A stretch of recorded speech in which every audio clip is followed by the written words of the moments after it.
नमस्कार, मी सुहास निमगोंडा पाटील, अप्पाज ॲग्रो, निलजी बामणी, तालुका मिरज, जिल्हा सांगली या ठिकाणी हा माझा गोटा असून या गोट्यात तयार झालेलं हे भीम नावाचं मुरा रेडा आहे. त्याचे वैशिष्ट्य म्हणजे हा पुढच्या 2/10/2025ला 5 वर्षे पूर्ण होतात आणि त्याचं वजन 1210 किलो आहे.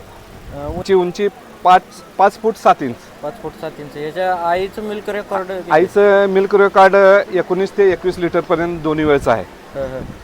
ह्याची काय आतापर्यंत मागणी कितीपर्यंत झाली आहे रेडी? बऱ्यापैकी हरियाणाचे व्यापारी मागणी करतात, पण मी द्यायचं काय माझ्या आता डोक्यात नाही आहे. म्हणजे आता हे तुम्ही ह्याच्यापासून तुम्हाला काय उत्पन्न आहे का? नाही, पुढं मी ब्रीडिंगमध्ये उतरणार आहे. ह्याचं ब्रीडिंग करून त्या व्यवसाय म्हणून मी करणार आहे.